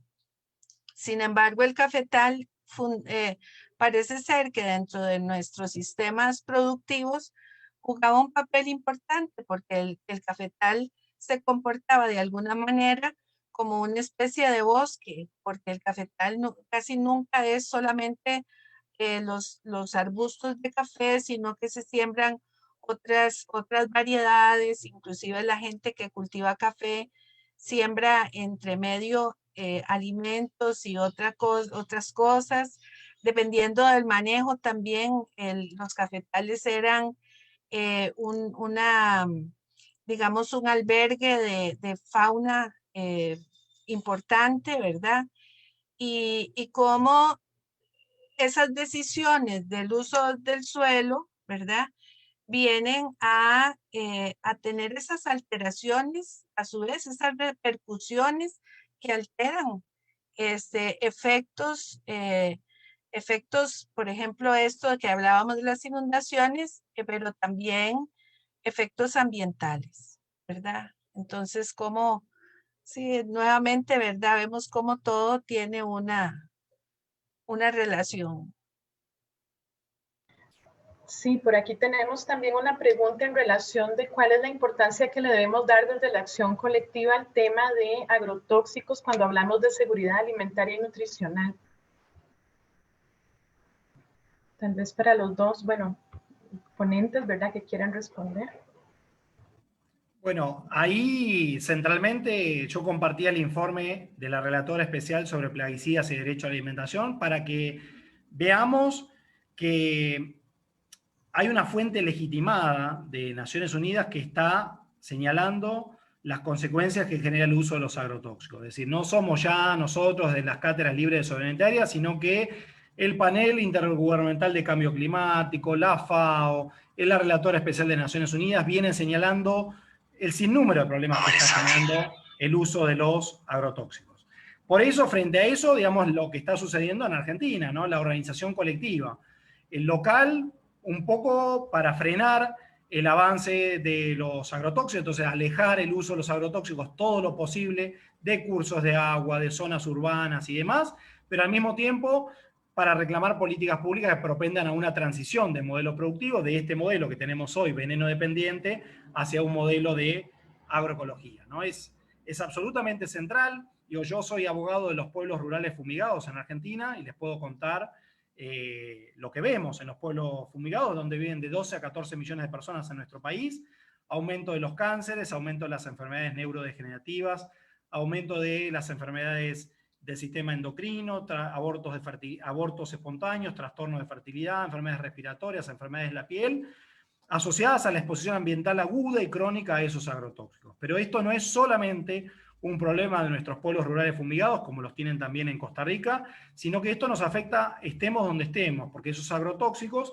están presentes en el agua que bebemos en mayor o menor medida, en el aire que respiramos en mayor o menor medida, y sobre todo también en los alimentos que comemos. Entonces, es absolutamente central movilizarnos para restringir fuertemente el uso de los agrotóxicos en los distintos territorios y reclamar fomento, transición, estímulo a la agroecología, ¿no? Eso es lo que puedo aportar al respecto. Y para un poco ver las relaciones de todo con todo, me quedé un poco con lo que decía Marcela y enlazo con eso, ¿no? Les traigo el ejemplo de Argentina, ustedes bien lo conocen con otros monocultivos que tienen en Costa Rica, pero en Argentina ustedes saben, el 80% de la superficie cultivada del país está destinada a tan solo 3 monocultivos: soja, maíz, algodón, que no están plantados ahí para atender nuestras necesidades alimentarias, sino que se exportan justamente para engordar los ganados de otros mercados, para llenar los tanques de nafta con los agrocombustibles y crecientemente para proporcionarle materiales a la industria. Ahí, Carlos, empieza a ver una nueva amenaza que con esto de la revolución 4.0 aplicada a la agricultura y las AgTech, empiezan a querer ver en el suelo la fuente de materias primas para la industria, ¿no? Entonces, no solamente los seres humanos vamos a competir con los animales o con los tanques de los automotores, sino también con la industria que va a querer recurrir al suelo para abastecerse de distintos materiales. Entonces, estar muy, muy atentos a eso. Y también cómo no solamente, digamos, el modelo de la soja se hizo fuerte en la pampa húmeda, en ese reservorio de fertilidad increíble. Argentina tiene este mito de ser una tierra fértil, pero lo cierto es que 2/3 de las tierras en Argentina son áridas o semiáridas. Carlos no me va a dejar mentir. Solamente un núcleo, lo que se llama la pampa húmeda, es ese núcleo de fertilidad tan importante que, como les contaba, lo estamos diezmando por este modelo de agricultura tras agricultura. Y no conformes con eso, avanzamos hacia la región del Chaco salteño a fuerza de desmonte, a fuerza de deforestación, afectando aún más todo. Porque ahí sí, si un bosque nativo puede absorber 360 milímetros de agua por hora, la soja tan solo 30, pero encima usamos agrotóxicos que impermeabilizan el suelo por el barbecho químico y lo permiten circular como si nada, no se absorbe el agua, suben las napas de agua para la soja y encima usamos maquinaria pesada que los compacta. Entonces tenemos una receta perfecta para la inundación. Y hace 2 años la mitad del país en Argentina estaba bajo el agua, con las consecuencias humanas, materiales, económicas, psicológicas de esas inundaciones muy calcadamente vinculadas al modelo sojero. Es decir, podíamos calcar los mapas y ver cómo esa inundación tenía mucho que ver con el cambio de uso del suelo, con la deforestación para darle lugar a los monocultivos.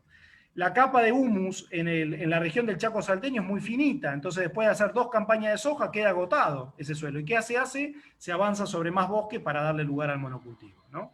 Y la contracara de eso es que hoy tenemos una sequía crónica que ha dado lugar a una serie de incendios muy fuertes, muchos de ellos también alimentados intencionalmente para darle lugar a más actividades extractivas, y venimos justamente de aprobar una ley de fuego que limita el uso del suelo de los territorios que fueron objeto de incendios para los próximos 60 años. Eso es un avance significativo, nuevo, distinto de lo que había en nuestro país, que pone un límite en el cambio de uso del suelo a los territorios que fueron afectados por los incendios, ¿no? Pero hay que empezar a ver las relaciones de todo con todo. Todo efectivamente tiene que ver con todo. Y al final de cuentas, defender el ambiente es defender nuestra posibilidad de supervivencia como especie. Es en defensa propia nuestra como seres humanos, ¿no? Como bien señala la Corte Interamericana, el derecho a vivir en un ambiente sano no solamente es un presupuesto para el pleno goce y ejercicio de todos los derechos humanos, sino que es un derecho humano en sí mismo. Entonces, defender la naturaleza es también defender las posibilidades nuestras de tener una vida digna en estos territorios. Claro. Sí, a mí me gustaría como adicionar a lo que ha dicho Marcos, también que las nuevas opciones de producción, ¿verdad? Bueno, agroecología ya ha sido mencionada por Marcos y es una opción bastante importante para hacer esa evolución, digamos, a una agricultura que sea más amigable con el ambiente. Igualmente me gustaría introducir el término de agricultura de precisión, que lo que hace básicamente es aplicar un concepto de manejo de datos en el espacio y hacer una agricultura más sustentable también, conociendo más lo que se tiene. Y igualmente volver a recalcar el tema del proyecto RecSoil que Costa Rica está haciendo, que es recarbonizar el suelo, que Costa Rica está haciendo un plan piloto precisamente con ganadería y con el cultivo del café, de hecho. Y eso va a ser un proyecto a nivel internacional que está promocionando la FAO. Y cuando hablamos de recarbonizar el suelo, significa que tenemos necesariamente que implementar prácticas sostenibles en los sistemas agroproductivos. Y eso implica obviamente o la disminución o la eliminación de sustancias ajenas a los agroecosistemas, ¿verdad? Entonces, yo creo que vamos caminando, aunque muy lentamente diría yo, pero lo vamos haciendo hacia sistemas más sostenibles en el tiempo. Entonces, esas 2 cosas me quería como retomar dentro de la discusión. Yo, perdón, Carlos, y sin ánimos de polemizar, porque realmente daría para otro conversatorio, que con mucho gusto lo podemos tener. Nada, simplemente arrimar que nosotros tenemos desde una mirada de Sobrealimentaria un enfoque bastante crítico de la agricultura de precisión, tal como viene planteada, y para eso remito a un informe que compartimos de ETC que se llama La Insostenible Agricultura 4.0, justamente, bueno, que ha tenido un desembarco muy fuerte en Argentina este año, muy alentada por, ustedes saben, el IICA, no el IICA que ustedes tienen ahí de agroecología, sino el IICA, que también está ahí, pero que viene un poco alentando justamente las tecnologías 4.0, pero bueno, da para largo y tendido, y es otro debate ese, ¿no? Perfecto, ok. Vamos a tener que hacer una jornada de continuación. Tal vez retomando un poco también el tema de la problemática que es compleja y de cómo podemos también desarrollar soluciones, ¿verdad?, más sistémicas que puedan también aportar a esa complejidad. Hay acá también una pregunta que tiene que ver con el proceso de gobernanza, ¿verdad? Con el proceso de gobernanza y el papel que el gobierno asume en relación a la toma de decisiones y elaboración de normativas que garanticen ese derecho humano a la alimentación, pero también, digamos, la relación que pueda existir desde otros actores de distintos sectores y la forma en cómo podemos pensar políticas integrales, o sea, políticas que, por ejemplo, puedan desde diferentes sectores estar conversando sobre el tema, estar apoyando el tema. Por ejemplo, acá hay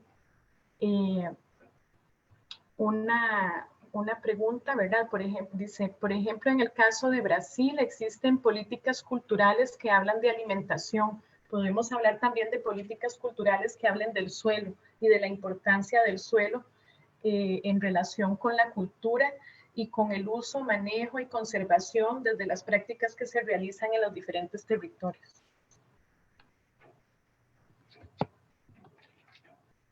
Es más que nada pues ¿verdad?, un comentario, yo creo que muy atinado también en relación con esa forma de poder pensar políticas integrales, ¿verdad? Políticas también que piensen en ese abordaje más sistémico y tal vez que nos salen un poco del paradigma que actualmente tenemos en la estructura gubernamental de nuestros países.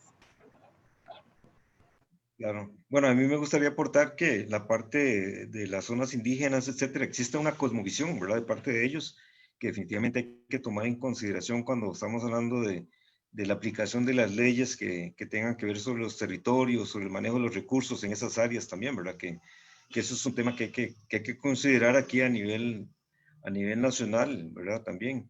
Y definitivamente la parte de la cosmovisión, de la perspectiva que tienen acerca de todo lo que es el recurso suelo, todo el contexto natural en el que viven, pues no podemos caerles encima con leyes o tratar ¿verdad?, de imponer cosas, ¿verdad?, sin tomar en consideración eso. Me parece a mí que eso con esa parte de la pregunta. Y por otro lado, la parte de la tenencia, gobernanza, es un tema bastante complejo, ¿verdad? Yo creo que la misma gobernanza del suelo, como mencionó Marcos, a veces se vuelve problemático en el sentido de que la tenencia de la tierra como tal, de las fincas para ciertos objetivos, habría que ver de qué manera el gobierno incide sobre qué áreas debería de mantenerse, ¿verdad? De hecho, ustedes saben que aquí hay que mantener una área de amortiguamiento cerca de los afluentes, ¿verdad? Y en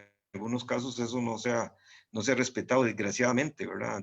Esas zonas buffers, ¿verdad? Esas zonas de amortiguamiento de ríos o fuentes de agua, y aunque la ley está, en algunos casos no se ha respetado, ¿verdad? Pero entonces el tema es bastante complejo, ¿verdad? Porque está la ley, está el planteamiento de gobernanza como tal, y está también el reglamento y la aplicación de que esa ley se esté cumpliendo, ¿verdad? Entonces yo creo que ahí es donde en algunos casos se ha fallado, ¿verdad?, de tratar de proponer cómo hacer efectivo el cumplimiento de eso, ¿verdad?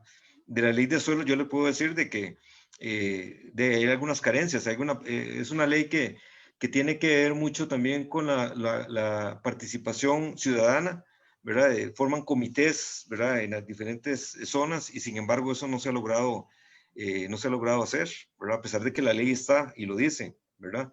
Entonces hay una parte de aplicabilidad que creo que hace falta abordar fuertemente, ¿verdad? Sí, y Marianela, en línea con lo que plantea Carlos, yo creo que también se nos plantea como una pregunta muy de fondo, ¿no? ¿cuál es la capacidad efectiva de nuestros estados hoy? Digo, pienso en Costa Rica, pero pienso en Argentina también, de regular eficazmente las actividades extractivas que suceden en nuestros territorios, ¿no? ¿Cómo logramos que efectivamente nuestros gobiernos, en vez de ser correas de transmisión de esos grandes intereses que sostienen a la agricultura industrial en un país como en el otro, se conviertan realmente en los verdaderos garantes del pleno goce y ejercicio de los derechos humanos? Por eso también creo que es un llamado colectivo y cultural también, como señalaba la pregunta, de tomar conciencia colectiva y de movilizarnos colectivamente justamente para forzar a nuestros gobiernos a ir en la dirección que soñamos y que queremos ver realizado en nuestros territorios, porque no lo van a hacer solos, ¿no? El modelo agroindustrial dominante, tanto en Costa Rica como en Argentina, está sostenido por grandes intereses económicos muy fuertes, muy entrelazados entre sí, que tienen ramificaciones en la política, en todos los niveles, en la ciencia, en la academia, en las universidades. Ustedes bien lo conocen esto. Lo mismo que sucede en Argentina. Entonces, ¿cómo hacemos para revertir esos grandes intereses? Bueno, con la fuerza y la organización colectiva de las grandes mayorías. Otra no avisoramos, ¿no? Incluso aún si logramos una buena ley, para que esa ley sea de cumplimiento efectivo. Fíjense, en Argentina, un director del INTI propuso en una oportunidad tener una muy buena ley de suelos y no solamente no se materializó la ley, sino que lo echaron a ese director. Y al día de hoy no pudimos tener una ley de suelos porque se lo ve, como les contaba anteriormente, como una amenaza a la sacrosanta propiedad privada, y ningún gobierno está legitimado para poner un límite a la gestión de la propia propiedad, ¿no? Entonces, ahí también hay una batalla cultural por dar, central, ¿no? ¿Cómo podemos conversar con las grandes mayorías de cuán importante es el suelo, no solamente para el productor, sino el suelo para la vida de nuestros hijos, de nuestros nietos a futuro? Cuán importante es el vivir en un ambiente sano, no solamente para quien vive en ese espacio, sino para quienes vivimos en otros lugares. Es decir, ahí hay un desafío cultural grande y que hay que trabajar fuerte, ¿no? Bueno, muchísimas gracias. De verdad que ha sido muy enriquecedor este espacio.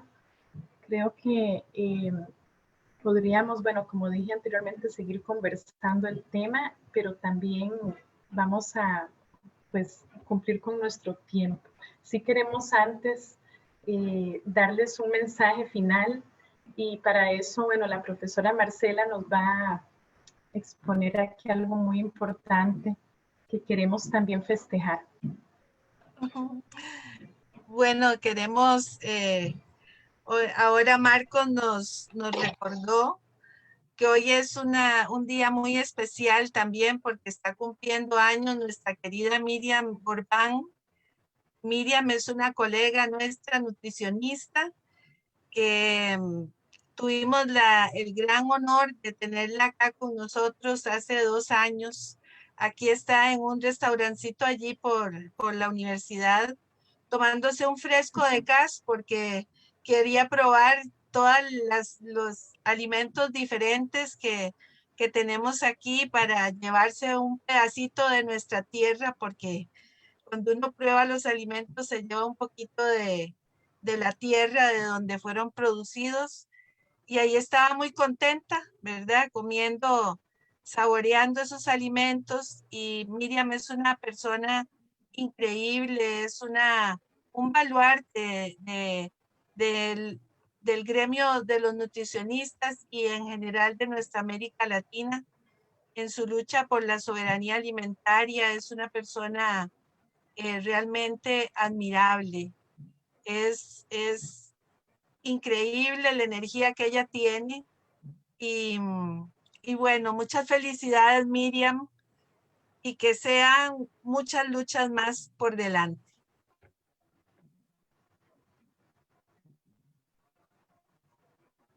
Así es, muchas felicidades también por darnos tantos elementos para poder continuar con estas luchas. Así es. Bueno, muchísimas gracias, don Carlos, don Marco, don Felipe también, la profesora Marcela también que nos acompañó. Y bueno, a todos los que están también escuchando nuestra jornada de reflexión del día de hoy, que pues sabemos que surgen preguntas en el camino, y por supuesto que por medio de la CISAN también podemos hacer llegar a ustedes la información a los expositores del día de hoy, a quienes agradecemos muchísimo que nos hayan traído esta información tan valiosa y enriquecido en pues nuestras gracias y muy buenas tardes. Muchas gracias. Muchas Muchas gracias. gracias. Gusto. Cortando nuestro Facebook Live. Ok.